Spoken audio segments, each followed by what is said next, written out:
It's now my great pleasure to introduce our first guest speaker. And our first guest speaker is Major General the Honourable Michael Jeffery. Michael was born in Willoona, Western Australia in 1937 and educated at Kent Street High School and the Royal Military College, Duntroon. He graduated into infantry and served operationally in Malaya, Borneo, Papua New Guinea, Guinea and Vietnam, where he was awarded the Military Cross and the South Vietnamese Cross of Gallantry. After command of all combat elements of the Army from platoon to division, including the Special Air Service Regiment, he retired in 1993, sorry, Michael, I think it says there, I don't think you ever retired, do you? To assume the appointment of Governor of Western Australia, which he held for almost 7 years. His major interests during his tenure were in youth affairs, education, environment and the family.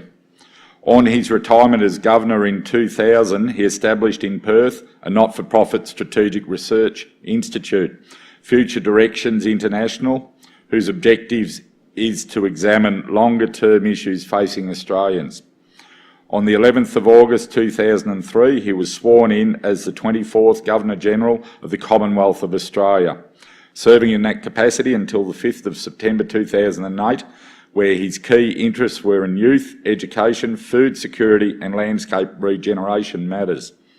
He's currently the Chairman of Soils for Life, Future Directions International and the Constitution Education Fund Australia, along with patronage of some 16 other not-for-profit organisations. In 2013, he was appointed the National Advocate for Soil Health by Prime Minister Julian Gillard, and this role has been continued by Tony Abbott and Malcolm Turnbull. Major General Jeffery is a companion of the Order of Lagoo, Papua New Guinea, a Knight of St John, a citizen of Western Australia, a Paul Harris Fellow and an Honorary Life Member of the Returned and Services League. He and his wife Marlena have 4 children and 10 grandchildren. General Jeffery enjoys golf, cricket, fishing, reading and music. Thank you, Michael. I welcome you to the dais. That's an incredible bio and we really thank you for coming along today to be our keynote speaker. Thanks, Michael.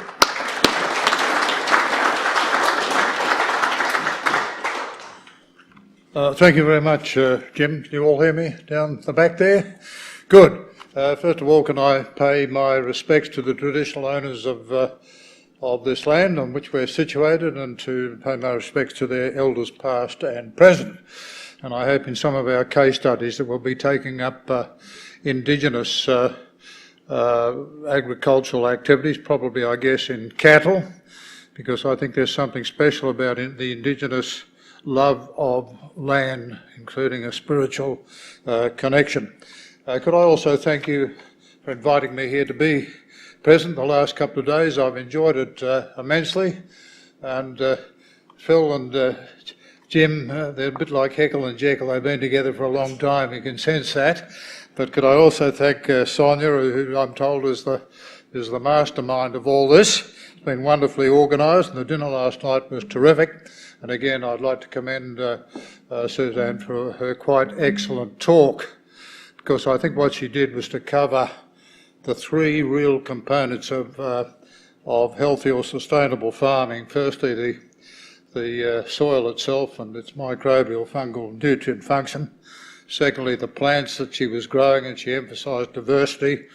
And thirdly was water, and particularly the hydrology. She also added another important ingredient, of course, which was grazing sheep. So well done to her. My background is as you've heard, has been primarily as a soldier and a few other things, but my real interest in agriculture came about as a boy when we left Willoona to come down to Perth for Dad to join up during the war. We were on a 5-acre, little 5-acre farmlet, I guess, chooks and orchard and so on and so forth, and a big river down the back, which was the Canning, and that's where we used to worm and fish. And I can't ever recall in those days ever spending any time inside the house except to do homework, wash the dishes and go to sleep.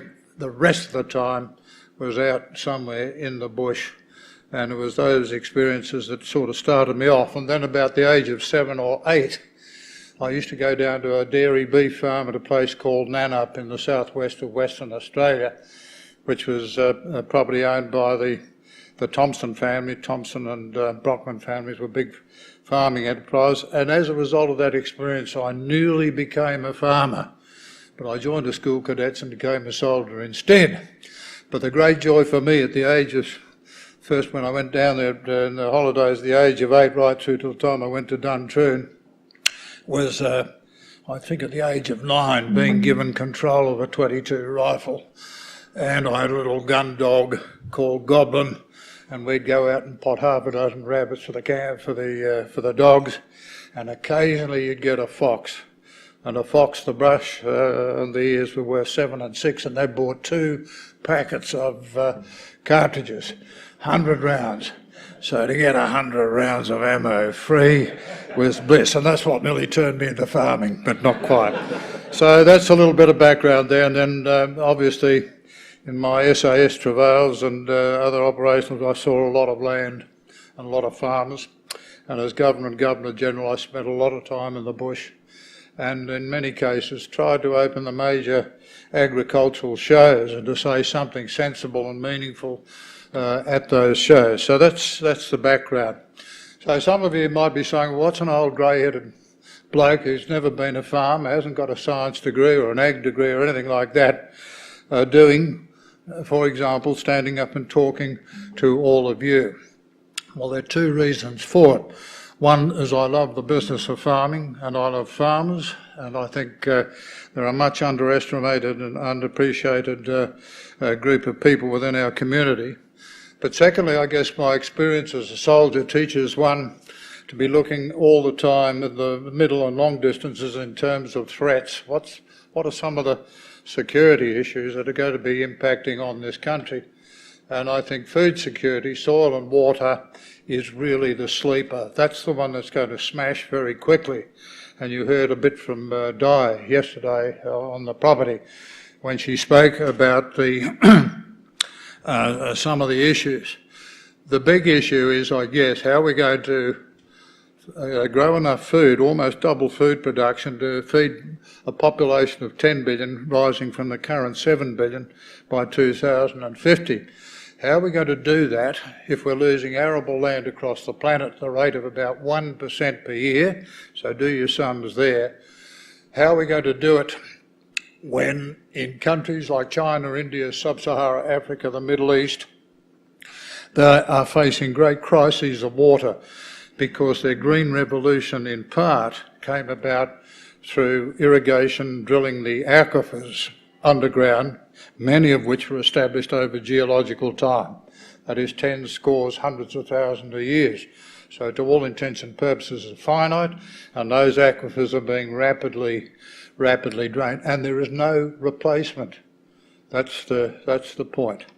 And then rivers and so on, I don't need to go into too much detail there, but the Ganges, for example, flowing down through India, it's fed from the ice or the snow from the Himalayas, and that sheet ice is now melting due to climate change. So the Ganges, instead of providing sufficient water for 2 or 3 crops a year, probably going to be 1 crop a year or something like that in a couple of years. The Mekong being dammed up in the headwaters of Tibet, which is stopping or reducing the flows right down through the old Indochina.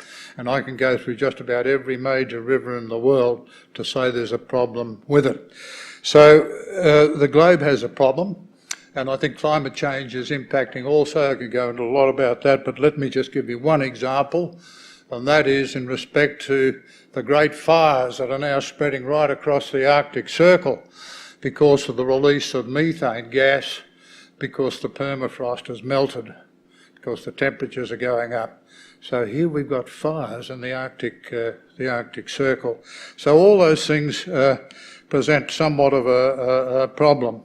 And part of that problem, I think, is extrapolable to certain conditions in Australia. But can I say for a start that I'm so impressed with the way farmers are addressing these issues, and that's all of you, of course.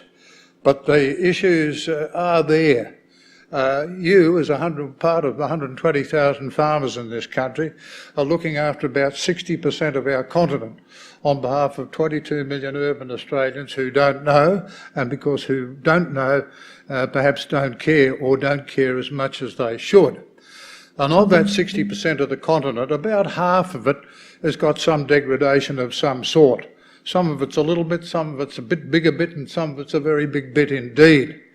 And part of that degradation, I won't go into all those reasons, you know them better than I, but part of it, I guess, was due in older days to overgrazing, I guess to wind erosion, and to stream degradation.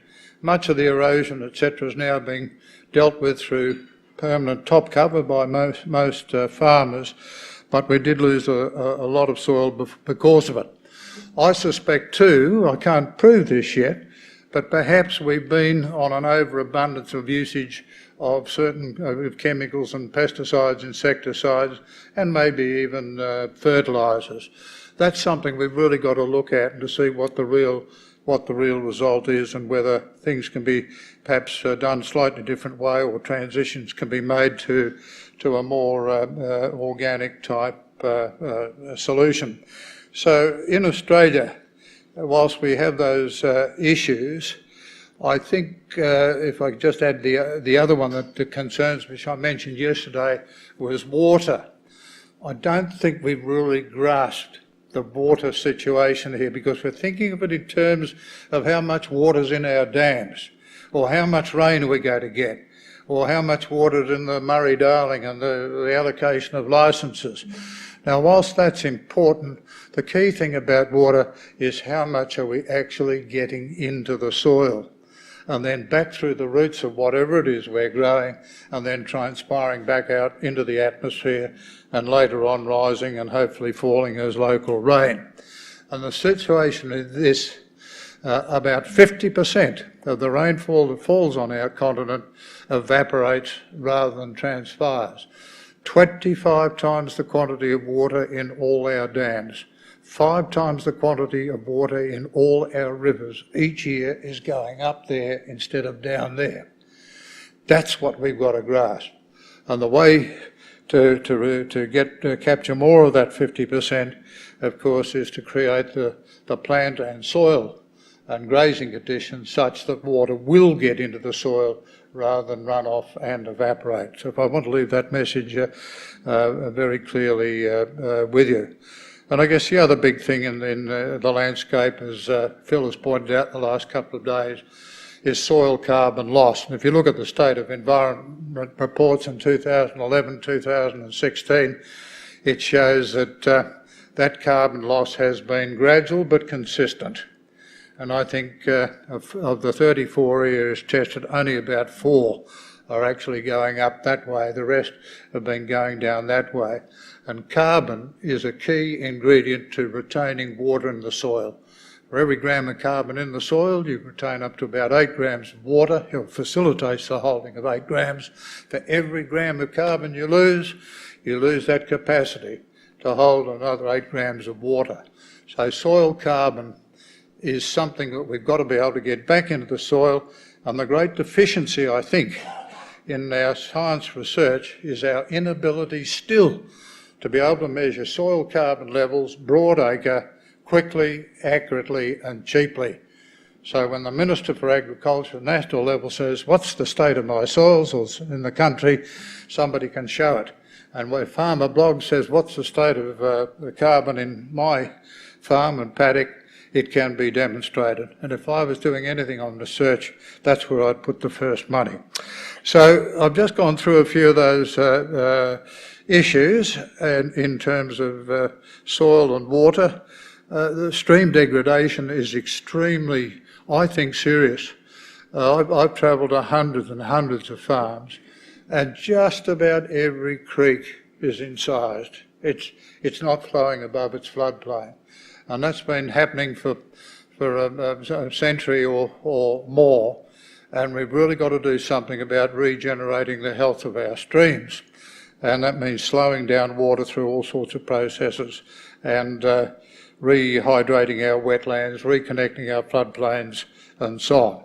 So I mentioned those as the negs, or and I don't think running around blaming people is any way sensible. Everybody does the things they think is best at the time.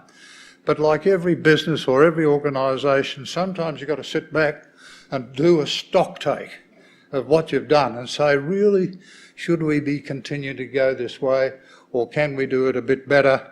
What do we need to change, and so on, which is exactly what you're all about in this conference here. So I think we've got a very, very good opportunity to do something that will lead the world in what we do, and help to provide through not the export, just the export of a bit more food. Even if we double food production, we'd only feed 60 to 80 million people. But I have a feeling that if we exported knowledge, it might be that we could help to feed 1 billion people. Export of knowledge. Now, whether you sell it or give it away as a national good, that's up to others to decide.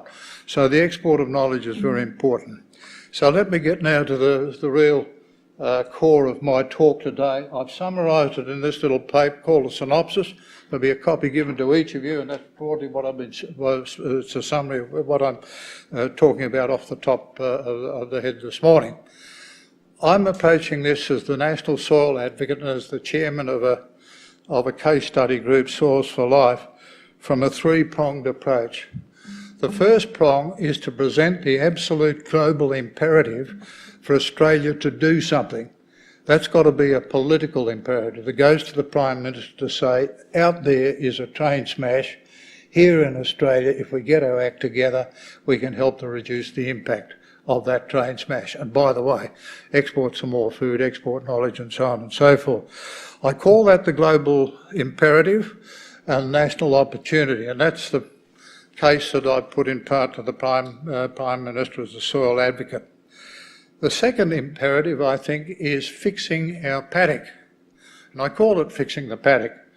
And this is what we've been doing through our Soils for Life case study venture.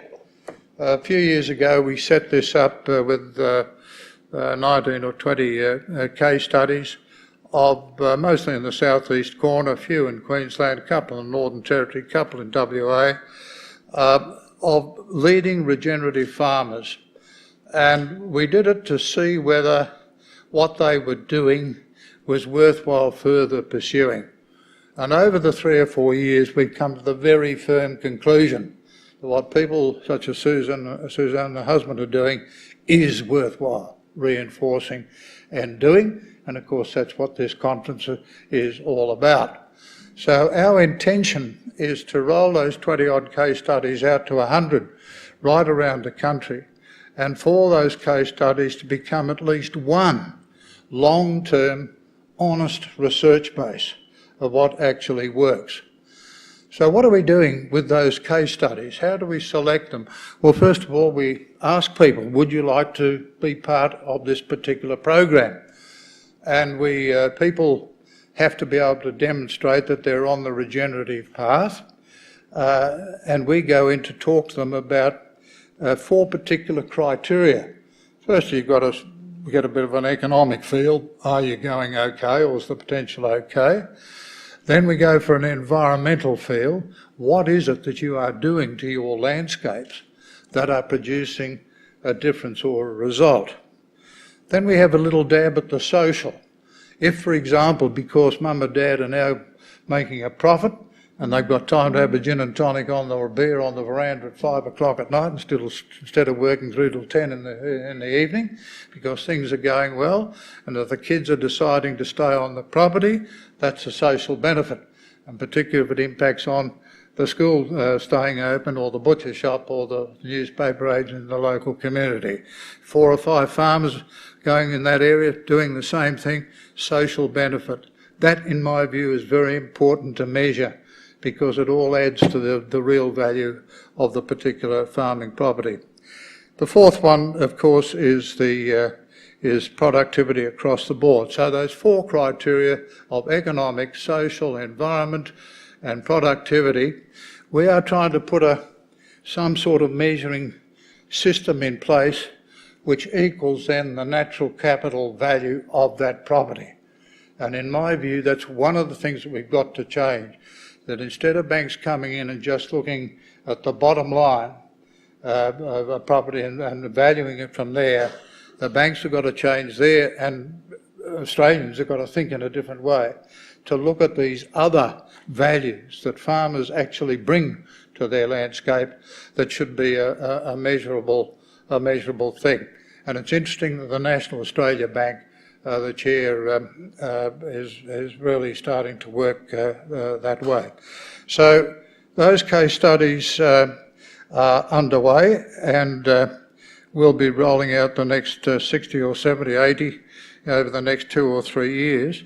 And it might be in your catchment area you decide to support one case study.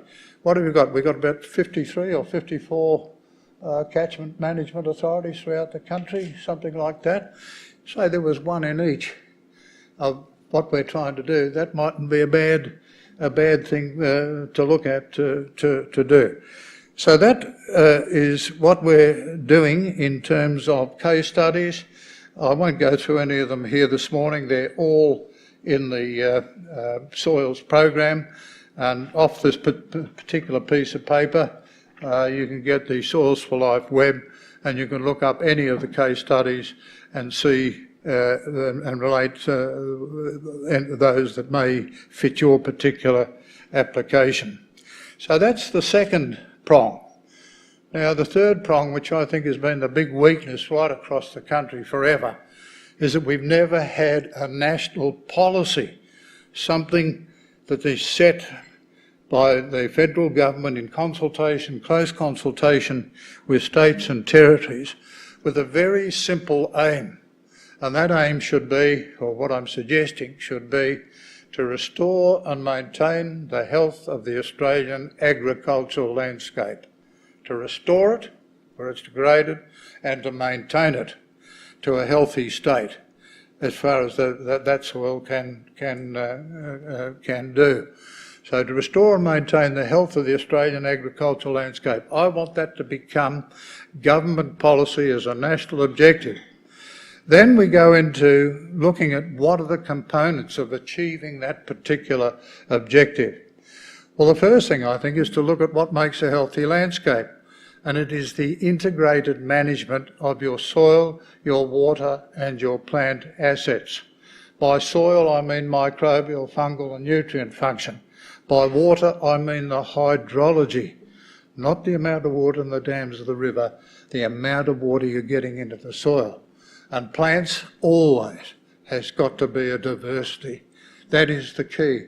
Monocultures mine the soil, diversity reinforces the health of the soil. And it's finding out what that diversity should be in your particular area that is key. So if those three components, soil, water and plants, are so important, I want them declared as key national natural strategic assets, to be managed accordingly as key national assets and to be managed in an integrated way. I hope I'll never hear again a soil expert saying, "Oh, I don't understand anything about water. I'm a soil person." A soil person has got to understand about water and plants, and a plant person has got to understand about water and soil, and so on. And it's a very simple philosophy. If you stuff up one of the three, the other two fail. So those three things to be declared as key national strategic assets, to be managed accordingly and to be managed in an integrated way. Then we say, well, who's managing this big asset? Well, it's you. 120,000 of you or thereabouts, managing 60% of the continent on behalf of 22 million urban Australians, who I said earlier on don't know, but who are just starting to care for various reasons. So what I've been put to the Prime Minister is that somehow we've got to better look after our farmers. Now, patently, farmers have got to be paid a fair price for their product. That's not really my business as the soil advocate, but it's up there front and centre, because unless that is addressed in some way, we're going to have all this time, the milkman getting less than what it costs him to produce a litre of milk and so on. I'm not talking about price control. I'm talking about let's get some innovation as to how we better reward farmers and the public getting behind that for obvious reasons. The second component of reward for farmers relates to supporting you better in your regeneration processes. I think it's quite wrong that farmers carry most of the debt to do that, because you are custodians, like the Aboriginal lady who gave us the welcome to country this morning. You are custodians of the landscape on behalf of your families, but equally as importantly on behalf of the rest of us. So it's up to the rest of us to ensure that we help you in that custodian deal. And there are a whole range of ways of doing this. Land care obviously is one of them, but it seems to me that we've got to get much more smart about providing appropriate resources in a properly organised and tasked way, so that that debt burden is substantially reduced where farmers want to make the transition to a more sustainable activity. So that's the farmers. Then you say, well, to get the farmers supported, how are we going to do it publicly? I call that reconnecting urban Australia with its rural roots. And the first cab off the rank in that, reconnecting urban Australia with rural Australia, would be to put a vegetable garden in every primary and junior high school in the country, but with a mandated syllabus through the Curricular Council, so that every child is getting a proper education, not just how to grow a carrot and a tomato, but the processes by which that carrot and tomato grows. So come the age of 16, doesn't matter what you're going to be, nurse or accountant or farmer or fighter pilot, what have you, as a 16-year-old, you've got a very good understanding of what makes the soil tick, why you've got to support farmers, healthier food, healthier people and so on. So the school garden is something you could all take up with your local members and ag ministers and so on, because it's simple to do. And if it's done properly through an orchestrated program, through the curricula, I reckon in 10 or 15 years, you will see a transformation in the way Australians look after their soil and so on. So that's dealing with reconnecting urban Australia with rural roots. The next bit then is to look at science.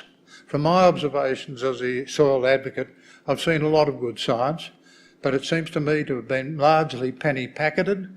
Nobody knows where the totality of knowledge is or how to get to it. So what we have to do is a stocktake of what our knowledge is, in the broad sense, and then from that work out where we're deficient in that knowledge. And I pointed out earlier one or two things: our inability to measure soil carbon, probably our not enough attention to measuring food nutrition. How nutritious is food against state health? What's the evaporation rate vis-a-vis the infiltration rate of water? What is the impact really of lock-up of phosphates and nitrogen in the soil? What is the impact of various inputs into the soil, good or bad? All those things need to be looked at. So refocusing science, and we've done a lot of work with the scientific people about getting that organised, and I'm sure it'll come out in the policy. And the final deal is looking at regulatory overburden. Why is it on some catchments you can do this, you can put a leaky weir in a stream, or you can do this and that, but on the other side you can't? We've got to simplify it within a good environmental practice, and I think that needs to be looked at.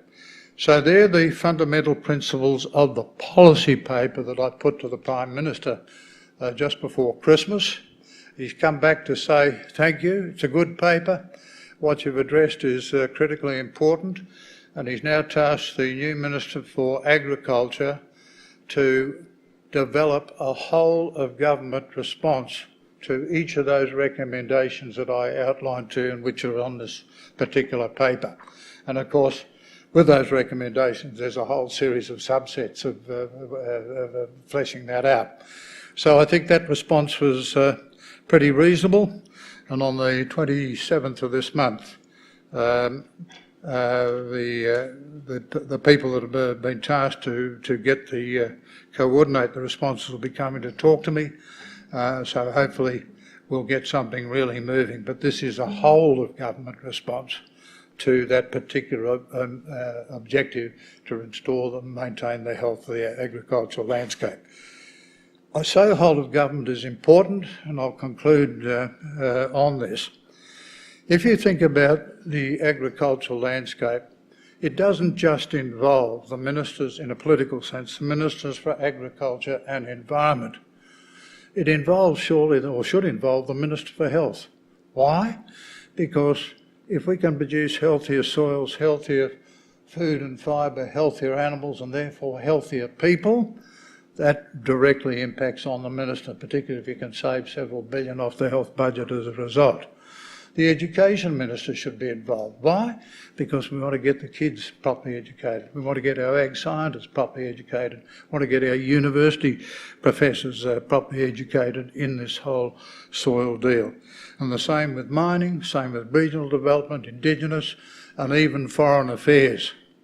I suspect that if, for example, if part of the huge problem that India has with food sustainability is because a lot of its food rots in the local village or rots on the way to market, refrigeration and so on, might do more to sort a huge problem out in India, which would be a benefit to the world, and therefore maybe our foreign aid should be redirected in other ways. So that's why other departments need to be involved. So, ladies and gentlemen, that's really the philosophy, the three-pronged approach: global imperative, national opportunity, fix the paddock, and let's get real good case studies. I'm not saying Soils for Life should be the only one, that's ridiculous, but we're part. But I do recommend to you the detail and the rigour with which we are doing our measuring, and that will become a long term. Some of it might go on forever, it should, research base.